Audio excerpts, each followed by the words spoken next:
Hello, nhớ trong sự đó nó chỉ phong the secret. Cứ tự nhiên ta lỡ chỉ của dùng mua họ lỡ sau sự lục chia cho biết sai nữa. Hay tiền nữa mua ly trà sữa. Yên đỡ của dùng mua xài qua lùm lo thế lùm món thế chị nên tao chỉ của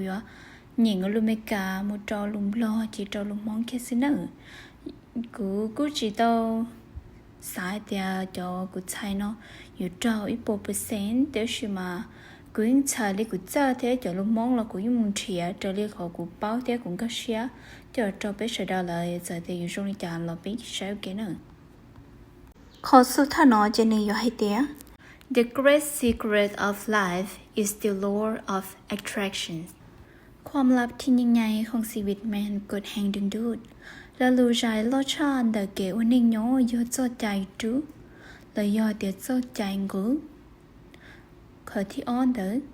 The law of attraction says like attract like. So when you think a thought you are also attracting like thoughts to you กฎแห่งดึงดูดได้ว่ามันมักดึงดูดในสิ่งที่คล้ายคลึงกันฉะนั้นเมื่อเจ้าคิดสิ่งใดหนึ่งในความคิดของเจ้ากำลังดึงดูดสิ่งที่คล้ายคลึงกันกับสิ่งที่เจ้าคิดมาหาตัวเจ้าจอใจจู้เลยจอใจกูเนาะtao hay tía nữ yuan cô tê ya ô rung ý ya do linh đạo lúc sĩ hậu ô cô xã cho tê ya đã truy hậu cô cho kế xã cô tá tổ cô tê ya ô rung lý cô cho kế xã lọ cho cô có thể bé nó stars are magnetic and stars has a frequencies as you think stars they are sent out into the universe and they magnetically attract all things they are on the same frequencies. Everything sent out returns to the source, you. ความคิดแม่นแม่เหล็กและความคิดมีความถี่ตามที่เจ้าคิดเลยว่าความคิดนั้นมันถูกส่งออกไปในจักรวาลและความคิดเหล่านั้นจะถูกดึงดูดทุกสิ่งที่อยู่ในความถี่เดียวกันโดยแม่เหล็กทุกสิ่งทุกอย่างที่ส่งออกไปถูกส่งกลับมาหาแรงที่มาและนั่นก็คือตัวเจ้าเองกิสาจงอีหยาลดลอมเหล่าเทกิสาโมโยโจเตหัวจัวเจลีก็สาจอเจ้ากิสาเดอแล้วเจ้าสาเต่าหมูเขาลุ้นเต้เทียเลออยู่เหนียงกูช่วยยาวัวชีทงอีหยาลีเลอเขาเตหัวจัวช่วยอยากเกษาว่าเจ้าสาเติดโจก้าหมู่เจ้าเนื้อขอเชิญกูได้เจฉิงยอก็ตุเข่งดา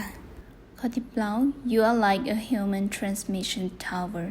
transmitting its frequencies with your thoughts if you want to change anything in your life change the frequencies by your thoughts เจ้าเป็นดังหอส่งสัญญาณของมนุษย์โดยการส่งความถี่ออกไปอันมาจากความคิดของเจ้าถ้าเจ้าต้องการเปลี่ยนแปลงสิ่งใดก็ตามในชีวิตของเจ้าจงเปลี่ยนความถี่ด้วยการเปลี่ยนแปลงแนวคิดของเจ้าก็จงลีที่หนึ่งขอเธอสาสอก็จะเกิดสายามูนจอหัวจัวยาเตียก็สาหลงเตยาเขาก็รู้นิ่งก็อยู่เต้าหลงขอหัวจัวเดอlòn đỡ kế lũng có cho kế xá. Có thể chỉ, your current thoughts are creating your future life. What you think about the most or focus on the most will appear as your life.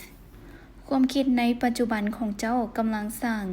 ชีวิตในอนาคตของเจ้าอยู่สิ่งที่เจ้าคิดหลายที่สุดหรือซุ่มใส่หลายที่สุดจะปรากฏขึ้นไปตามชีวิตของเจ้าในตอนหน้าก็ขอเกษาแต่ชิโนนึตาโตจีก็รู้นิ่งอย่าไปชัวขอก็สาโจขอฝิ่งเตาโลชีโจเจ้าขอฝิ่งเตาเดอยัวชื่อชีมูเจ้าลิก็รู้นิ่งอย่าตอนเตข้อที่เจ้า Your thoughts become things ความคิดของเจ้าจะกลายเป็นจริงก็ขอเกษายัวมัวเจงÔi chào, nếu là sai của chúng mới cho của yo lo, chọn gì thia, ป้ากดไลค์กดแชร์เทียเจ้ากัวอย่าเตียนได้สะป้องจีเจ้าพ่องเด้อเนาะ